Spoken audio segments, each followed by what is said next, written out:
So my name's Vive. I do the Voices of VR podcast for the past 4.5 years. I've at this point done about 1,000 interviews, just traveling around talking to people. And one of the things that I've seen in terms of what this new emerging market, what happens is that there's kind of 4 big pillars. One is the technology, which creates new possibilities for immersive storytelling. And then the artists have to learn how to use that storytelling to tell those stories. And then the audience has to learn how to watch those stories. And I think the 4th thing is the distribution for how that actually gets funded and distributed, which I think that we're still in the really early phases of what that actually looks like. How do we actually sustain this as a career for people to make the content, and not just something that we're doing as a hobby, but as a true profession. So with that, I'm going to turn it over to allow each of our panelists to introduce themselves and kind of their lens of how they're looking at this very specific question. Check. All right. My name is Mariani, and I am formerly with Digital Domain, and I did content management for them in the sense of distribution through various channels that Digital Domain had set up. So B2B, LBE, location-based entertainment, and our own platform. Hi, I'm Irena Cronin. I have 2 companies. One of them is Stop Reality that does VR and AR consulting. And the other one is Transformation Group that does consulting in AI and disruptive technologies. So the way that I'm able to get a better upfront view in terms of what's going on with distribution is working directly with companies and consulting for those that are having these issues right now. So it is a very serious issue that needs to be tackled and figured out. I'm Matthew Collado, co-founder and chief content officer at Littlstar. Littlstar is an immersive entertainment distribution platform. So on one side, we work with all the hardware partners, HTC, PSVR, Rift, Daydream, and then on the other side, we work with everything from the major networks and studios all the way down to independent producers, directors, developers to help them distribute their experiences across the platform. Okay, great. Yeah, so I'm Joe Breton, and I'm Vice President of Global Content at HTC Vive, and also I'm the founder and General Manager of Vive Studios, which is our content development and publishing initiative at Vive. So my job is to make sure that our platform has really great content in about 13 different categories, actually, right now that we're focused on. There's more categories than that for immersive content we've discovered, but got it narrowed down to about 13 that we have projects that we're either producing ourselves or with external developers and creators. And cinematic is a very important area for us. We think that the problems there have not been solved, both from the production and capture standpoint, but as well as post-production of the pipeline. And then finally, once you do have your masterpiece created, getting that out to the audience and finding the right audience for that content. All of those areas, there's still tension and struggle that needs to be addressed. So we're very active in each area of that, both in the production side and the distribution side. So really happy to be here and talk about that today. Great, so it sounds like we have different lenses into this same problem, and I wanted to maybe start off from each of your perspectives. What you see is either some of the biggest open problems that need to be solved around this issue, or some of the biggest open questions that you're personally trying to answer, and then I think that will give us a good sense of the landscape, and then we can dive in. Yeah, so we actually have produced about 30 different projects now in VR since we launched Vive back in April 2016, so a little more than 2.5 years. Obviously, for the premium VR headsets, there's several thousand pieces of content now available for consumers, both from the digital app stores, both Steam, VR, and then from Viveport, which is our own app store distribution platform. We obviously can't support every project that's out there. So a lot of creators and developers are having to find other ways to fund their content. We certainly are active in the funding arena ourselves, but like I said, there's with so much interest and so much development going on around the world, we sadly can't touch every project or support each one. So, but what we do and are very active in is looking for showcase pieces that are, what I like to say is, showing why it's important to have this piece of content in VR, why it needs to be in VR, or why also immersive storytelling can tell the story better, right? So I think in the cinematic category, that's the kind of projects that we're looking for. So as a creator, as a developer, I think that's usually a good place to start. Is, why is the story going to be more compelling for the user, for the viewer, if we tell it in VR? And if you can really have a good case around that, that's a good starting point, I think, for a project. For us, I always say, content is king, so we're always looking for the next best piece of content, to Joel's point. Also, just making it, we take a curated approach. I think discoverability has always been also a big issue in VR, like where can you go to find these pieces? So we take a curated approach. Not every piece of content that gets submitted to our platform makes it on. We do a quality check as well as does it fit the categories that our content, that our platform is looking to support. On the creator side, I think we want to just make it easy for them to publish with us once, and our applications are available across all these headsets. So if you're a consumer and you have a Vive, or you have a PlayStation, or you have a Rift, you can download Littlstar and see that same experience across the different devices. For our content creator partners and publishers, this has been a huge win for them because they don't have to deliver different specs and deliverables for each platform. They can publish once with us, and then we can make it available and even have the ability to geo-block and target and things like that. So at the end of the day, I think when there's new sort of mediums and new hardware devices, content is always king. Okay, so as I said, I've been working directly with companies that are creating content in VR for the last 3 years, actually, and there's all kinds of different aspects they have to tackle. So from my point of view, I don't see the issue as content creation. I don't specifically see the issue as lack of funding. There's some companies that are spending like $1 million plus for an experience, but they have no idea where it's going to go after that. So the biggest issue for me is if I think about discoverability and I look at the Google search engine, I want to be able to put something into something like Google and be able to find the pieces that are available out there wherever they are with the descriptions and the genre that they're in.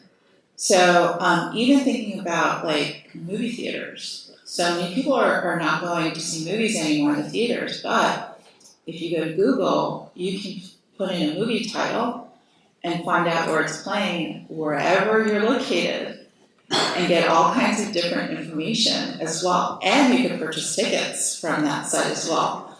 There is nothing that comes close to that kind of search and discoverability for VR.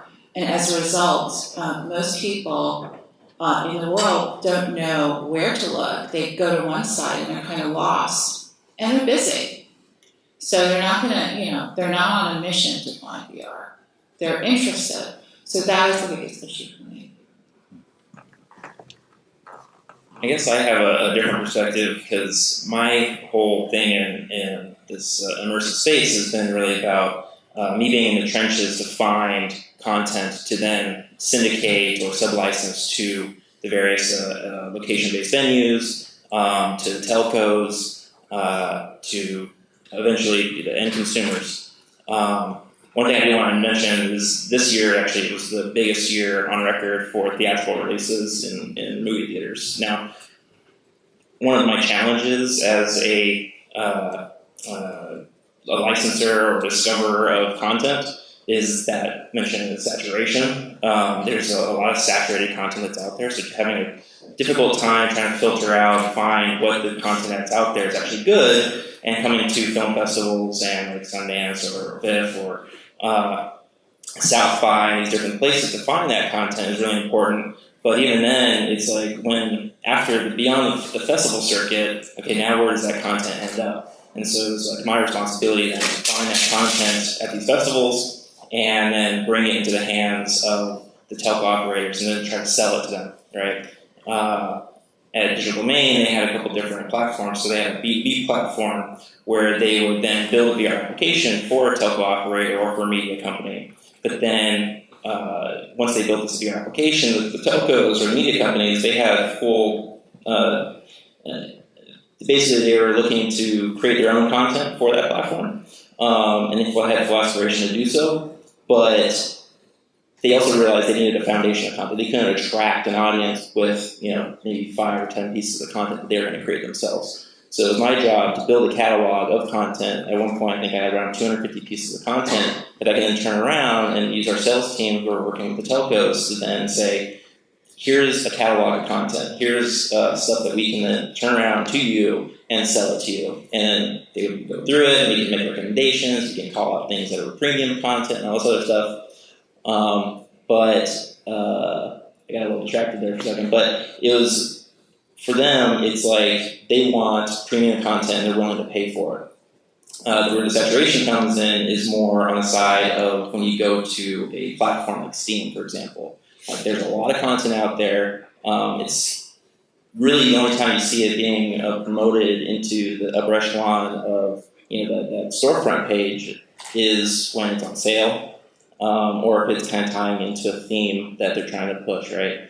And then lastly, when it comes to location-based entertainment, we also use myself to go and sub-license this content and bring it out to the LBEs and say, actually, Breaking Forth was one of our production companies that we worked with in order to get that content out there. The challenge there that I ran into, this challenge is kind of all along the way, was that not every production company is actually eager to actually get their content into the hands of the LBs. And one of the main LBs that I license content to is in China, so maybe there's some kind of thing there. But I was trying to help them make money off their content, and it was extremely difficult because people were either ultra protective of their IP. They had a license agreement. We had our own kind of template license agreement, and maybe that license agreement was something that they wanted to go on back and forth, and just trying to convince them that, hey, you're being either too protective of your content or just unresponsive. Like I would send an email out, have an exchange, and then the conversation would just drop off. I'm like, I'm trying to help you make money. Isn't that what you guys want? So it was kind of interesting, all these different challenges that we had. And I'm going to reference my cheat sheet every now and then because there's some challenges on there that I also want to touch on at some point, but also a lot of companies that I may be referring to. Just Cool. Well, I see right now there's a bit of a chicken and egg problem in the VR industry in the sense that we're not at scale for a lot of content creators to be able to just put something out there and have a diversity enough of an ecosystem for them to just sell enough to be able to be self-sustaining. So there's a little bit of having to do other things like either enterprise or medical applications, stuff that's a little bit more pragmatic and maybe not their sweet spot of creativity, but having to sort of support themselves and sometimes do agency work, but even that agency work is dried up a little bit in terms of people not having the scale of the headsets that are out there, so again, going back to that chicken and egg problem. But there's also platforms that are out there like YouTube to put stuff out there, but again, not enough headsets, so the ad revenue to sustain yourself isn't there. And talking to a number of different creators, what I'm hearing is that a lot of the top tier studios are stopped, they're not getting funding anymore from folks like Oculus. Their shift is now focusing on gaming, interactivity. Oculus Connect 5 is all about gaming and entertainment. A lot of that entertainment is the location-based entertainment that is highly dynamic, more of a video game with some narrative on top of it. But we kind of have a situation where we have an industry where people are coming from the video game angle, where you have Steam. If you try to put a narrative onto Steam, it's going to get downvoted for not being interactive enough. And there hasn't been an equivalent sort of like distribution platform that is sustainable enough to have enough people paying for content to sort of create this viable ecosystem for cinematic content. So, I guess sort of what I wanted to hear, like this sort of the state of where you see this is at in terms of like, we have the top tier people that, had funding, but there's been a little bit of a lack of redistribution of funding to be able to support that middle tier or lower tier, people who have small teams or people who are just individuals who want to create something and get it out there and get exposure or even, have a middle class lifestyle. This is what I think we're striving towards. So I'm just trying to get a sense of like, where is the money going to come from? What are the strategies for maybe some creators that are in here to be able to actually go out there and to sustain themselves? Is it the location-based entertainment? Should they be thinking about what is it that is going to be something that we can see in arcades? Or is there going to be some other model that is going to be a little bit more passive and cinematic that there's actually going to be funding to be able to do that? And where is the money going to come from? So from my perspective, it's been, I'm always of the mindset that get your content out as many places as possible in as many venues as possible, whether it's, if you're focusing on location-based entertainment, don't just think location-based entertainment. Think about, make that experience something that can be monetizable on Vive or on Steam or anywhere that has some kind of transactional or subscription-based system. Just thinking of one note, something that Mark Zuckerberg mentioned this past week is, you need to have something like 10 million install base for any one given platform in order to really make money from it, and really to attract the AAA kind of level of publishers to really grasp onto your project. And I think there are people out there that are willing to pay for content to either, whether it's licensing, like I mentioned, the telcos, but also to fund the content. And whether or not you make the content originally and then you're looking to kind of recoup by selling that content, or you have a great idea that then you want to take to certain people, like Samsung VR, for example, that did the pilot season stuff. And they're willing to look at a creative project, work with a creative agency and a creative production company, and make that content happen. I have a whole list of companies that are doing those kind of things. Hulu's one of them. I already mentioned Samsung. There's the telcos like Deutsche Telekom, T-Mobile. Like they're looking for content creators to do this kind of stuff. Now the question is, how do you get in with these media companies or these telcos or whoever, and help get them to actually listen to your idea? And that's, I guess, another challenge altogether. Okay, so I have a little bit of a different perspective, because the way that I've been looking at it is through strategy and financial modeling. So what I've been finding is that there's a disconnect between the companies that create and the individuals that create content for VR and immersive, in that they're overly optimistic when they start a project. So let's say they already have the money. And they create the project, and of course it's much more expensive than they initially thought. And they haven't really thought of a way of how they're going to make money back. They think, I'm going to make it, and it's going to be incredible, and no one can tell me that there's no way that I can't make money with this. It'll attract all kinds of business. And the fact of the matter is that there are two sides. So you have people that create that aren't thinking enough financially about things. And then you have the other extreme, which are really large, Hollywood companies, studios, other types of large companies like telcos, and other companies that only, and I'm stressing to say only, think in a financial way. You might think that they really understand creativity, that they want, these types of fresh things. They do, but they see it from the perspective of a financial sheet. So if you can't prove to them that piece of content can actually make money for them, they're not going to bite. So in terms of what's out there currently that can actually make money, it's got to be location-based entertainment because that's actually proving to make money. It's certainly a distribution point. And outside of that, there's also arcades, but the location-based entertainment is better. There's other things such as going to museums directly, other like family entertainment type venues, and areas like that that aren't built up yet and will take time for those particular venues to see that VR is really going to make money for them. But that's how I think people should start to think a little bit more about this, and not to think that they're losing in their creativity by putting their foot into that kind of thinking. I would say it's just interesting to see how content creators and publishers are approaching the immersive market, and I don't know why everybody's treating it very differently than traditional film or movies or television, but I would just urge you to treat it the same way that you would treat a movie or a film that you're producing, and think about it in the same sort of business models of having, an LP location, arcade, a cultural center, a museum. They're all hungry for content. I get an email once a week from an LP looking to license some content. For those of you that are in LA, 2-Bit Circus just opened their big space in downtown LA that's talking about having everything from full interactive to having, VR theaters, domes, things like that. So I would say just treat it like you would treat any other project that you work on. It's no different.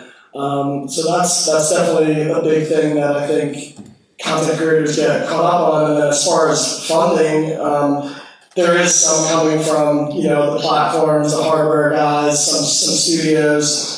But there's also a lot of public funding that's out there as well. Like I know Canada supports a lot of projects. I was just at the Venice Film Festival and a lot of European countries like France and Belgium, they all have public funds that are backing immersive content.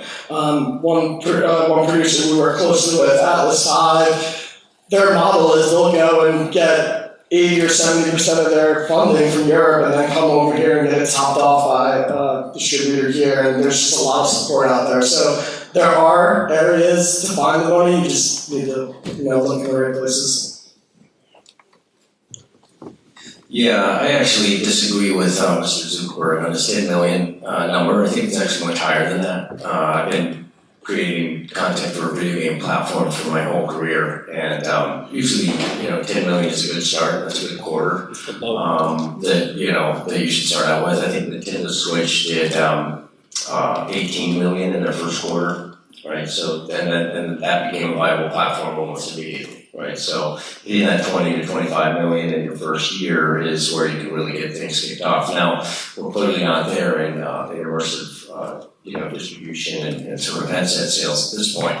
However, every time we're looking at a project, we're looking at it as cross-platform. So developers and creators should certainly look at that model as well, because actually, in the cinematic side, as long as you're not getting too interactive, it's very easy to take your content cross-platform, right? So from a development standpoint, from a creation and production side, it's fairly easy to do that, so you might as well do it. And then, so I can talk about what we're doing at Vive for the funding side. We're actually pretty aggressive there, so I'm happy to let people know about what we're doing. We're doing it at multiple levels. So we have at Vive Studios, we actually do content level investments. And so we look at different proposals from creators all around the world. We have a constant sort of pipeline of projects that we're reviewing to see if we can join either as an investor, potentially as a publisher. Again, it depends on what the creator is interested in. We bring a lot of flexibility to those conversations in terms of trying to help provide what the studio may lack in terms of distribution power, muscle, or marketing spend, and those sort of things. So I head up that initiative, and that's, again, we've partnered already with about 30 different external studios to create their dream projects that we believed in, and we jumped on board and helped fund either partially or fully. And so, that's a very active area, and we're open for business and review proposals on an ongoing basis. So if you do have something that you're trying to find funding for, feel free to reach out to me, and you can come up after. I'm happy to give you my contact info. So that's the content level funding. We also have company level funding initiatives, and we're very active there. Some of the earliest companies that we funded were Alchemy, which created Job Simulator, which is a fantastic company. So this was back even before the launch of our first device. So we did company level investment there, and it's all public, so I'm not sharing any secrets here. And then also Weaver, which made the Blue, which was one of the early showcases for just that wow factor of VR, like wow, I'm in a different place, and that whale was big. So we did company level investment there as well. And so over the last 2 years, I think we've done probably 50 company investments in the VR AR space. So again, we're very active there. Sometimes those are minority investments of a few $100,000. Sometimes they're actually quite large, several $1 million investments for equity in the company. So that's another way that potentially you can get funding for projects. And then we have Vive, which is our VR AR accelerator. And those are smaller investments than the multiple millions. They're usually in a few $100,000 as well. And they are equity in the company level investments. But they also come with a lot of benefits in terms of being able to access our full network of different teams at Vive for distribution of your content, for potential publishing on my label. And so there's those three key areas that we're trying to solve or help kickstart the bonfire that will then turn into a forest fire for content creation. Well, I think this may be our last question that we have time to really dive into. But Irena, I will push back a little bit on the pragmatism angle, because I imagine that there may be some artists who are in here who want to do just purely sort of artistic explorations of things that are really not going to do all that well in location-based entertainments, that are really wanting high agency, interactivity, full immersion, haptic vests. I think that there's a full spectrum, and if we look at the video game industry, we have PC gaming, we have console gaming, we have mobile, VR, and then now there's the arcades with location-based entertainment, but that we have this full spectrum of like how the PC and location-based entertainment is more the CGI, highly interactive, they want full engagement, and it feels like there's a whole other ecosystem with either like the PSVR, the console, Oculus Go, as opposed to the Oculus Quest. There's going to be much more passive media consumption, as well as the VR. It's more geared towards consuming of media, and I see that there's going to be like this web VR is going to be another distribution option for people to be able to create interactive experiences on the web, and maybe the other aspect is that there's this capacity for each individual to have to cultivate their own audience. They have to figure out, they're going to be marketing and finding ways to build your own audience so that when you do distribute it, you can find ways for them to engage. And so I guess the final question I wanted to pose to people here is, what are those types of strategies that creators, individual creators, should have in terms of like rapid iteration, prototyping, doing it on like low-end 360 cameras so they can at least do a prototype to show people to say, okay, we need the budget and money to be able to actually produce things. And so what, as either people who are making these decisions, would you want to be able to see to be able to actually take action on, or things that you can sort of cultivate to sort of push your work forward without waiting for the money, not being able to actually iterate and create stuff?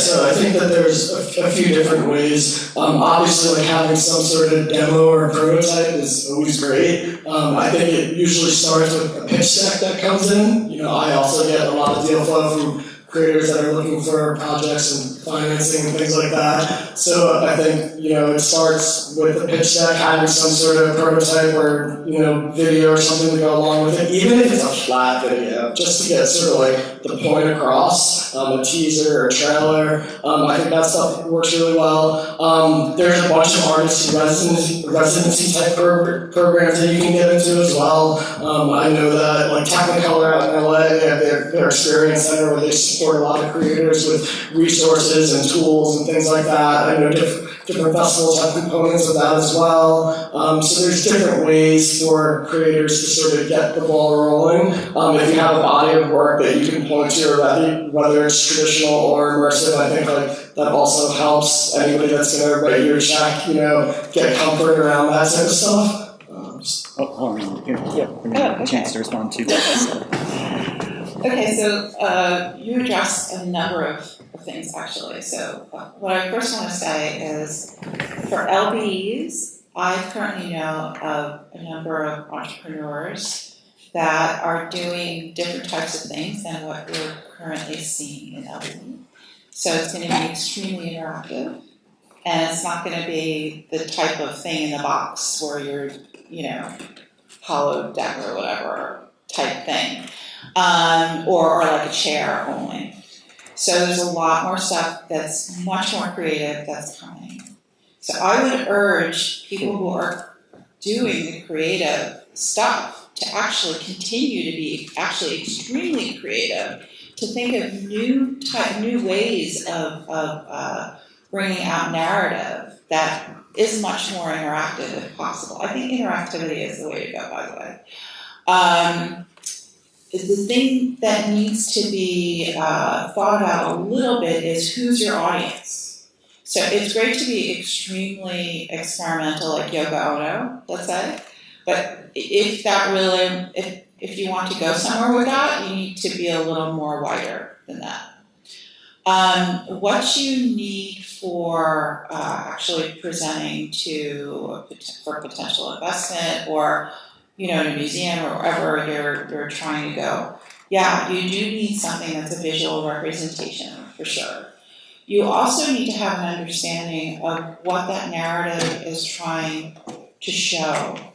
So not just the story. Like people usually just tell you the story. No, it's not only the story. It's why do you have this story?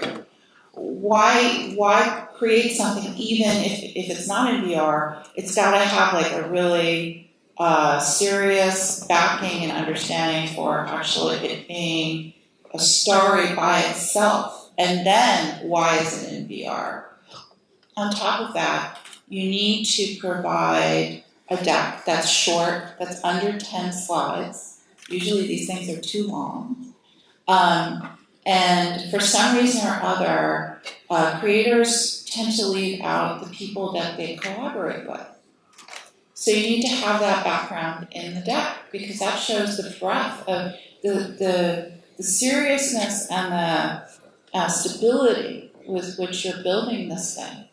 So that would be my the best bet in how to do this. Yeah, I mean, the pitch deck thing is obviously a critical component to any kind of pitch. But also having access to people that can help you get those pitches in front of the right people, I think is super important. I know there's an organization called Collado, which does just that. I know those guys very well, and their whole mission is to try to help get content funded. One of the things that they do also is they help executive produce and get these pieces of content off the ground and in front of our people, and they have an amazing array of contacts. But also, I think if you're one of these people that isn't necessarily in that group of whether it's Kaleidoscope people or you already have the context yourself to get your pitch in front of. And if you notice, but I think a lot of the people that were on that Samsung VR panel, they have a little bit of pedigree. They have history in the industry, or they have history in the traditional industry. So if you're new and you're just now getting involved in the entertainment industry, and you have this great idea, and then you really want to move that forward, my recommendation is to maybe, if it's a little ambitious, to put that on hold and come out with something that can really prove that you have an understanding of the medium, or at least it's going to be something that you'll gain an understanding after you create that project. One piece of content that I like to reference is a piece called Key to Like. It's super simple. It's a cinematic narrative experience. The camera is literally just set up in front of, I think it's a river, and you have an exchange between these two characters, and it's just a really well-written dialogue exchange between these two characters, almost kind of a love story. Once you watch it, you're kind of like, that love story, not really sure.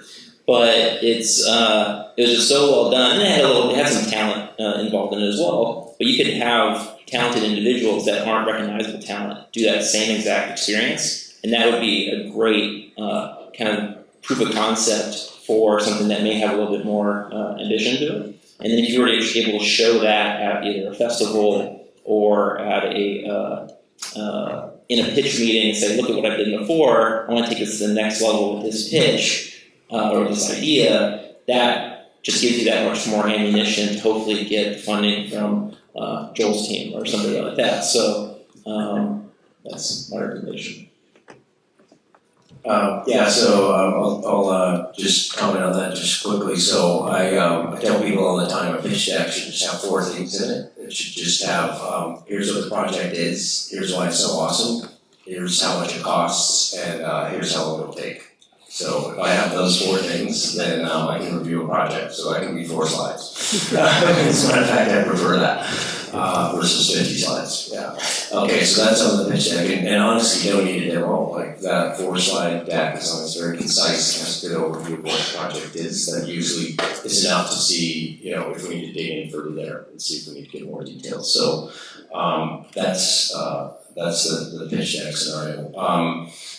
As far as getting projects funded too, I think there's a really good opportunity right now for creators to just think of what your content is, and then try to think of an institution or a business or a company that their audience matches your content theme, right? So I'm just going to give you an example. Let's imagine you want to make something about a piece about butterflies and metamorphosis, okay? So what you can do is you can think about who would be interested in this piece, and then what is a company or an institution that has that audience there, right? So you think of maybe a botanical garden, right, that would be interested in butterfly piece. So you could potentially partner with them to make an activation there around your piece of content, and they would potentially be able to even fund that piece of content. So you could start there, say your production, your project, to have an activation that would premiere for your piece of content at the say Conservatory of Flowers or something like that, and then that'll help get your piece produced. And then from there, you can then take it and distribute it on Vive, or you can distribute it on the other on Littlstar, on the other platforms that are out there to help get it out to a wider audience. And then that revenue that you generate there is icing on the cake because you've already funded your production with this activation. So we're seeing a lot of smart producers do things like that, and not only businesses and companies, but for sure museums that are very, very interested in doing activations. Even malls we're seeing are almost tripping over themselves to get VR arcades inside to try to drive some traffic back to their malls, which are drying out and being pretty empty these days. So Sandbox VR is doing an incredible job of going in and getting space at these malls and putting very, very cool experiences in them. And then the final point I just want to make is just to reiterate about the audience. Like, definitely think about your audience, who the audience is for your piece of content. If there is an audience, that's also good. You can sort of triangulate around, okay, who's going to be interested in this once we get it out. That's going to just make it a lot easier to, reach that and know who those folks are. We have just produced our first feature-length VR film. It's 75 minutes, and it's called The 7 Miracles. It's actually the 7 Miracles of John from the Bible. And when we looked at this project and we thought about the 1.4 billion Christians on the planet, we felt like there was an audience for that, right?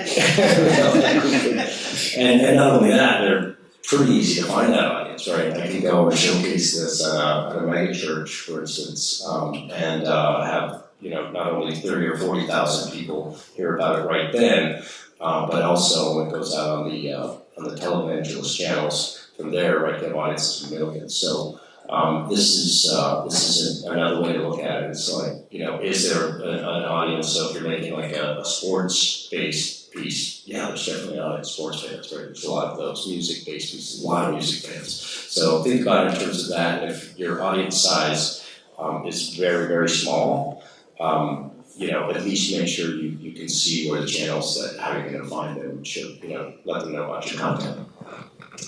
Great. Well, that's all the time we have. And just as a final thought, what I would say is that virtual reality is a completely new medium that we probably know less about VR than we will in the future. So it's like the Wild West. There's a lot of opportunity to create, but it's also kind of the Wild West where you have to blaze your own path and kind of figure things out on your own and kind of experiment a little bit. And I just wanted to, and you guys in this room are going to be part of that future of creating this medium and kind of really defining what we know about it. So, I just wanted to invite everybody to kind of thank our audience today for sharing all this.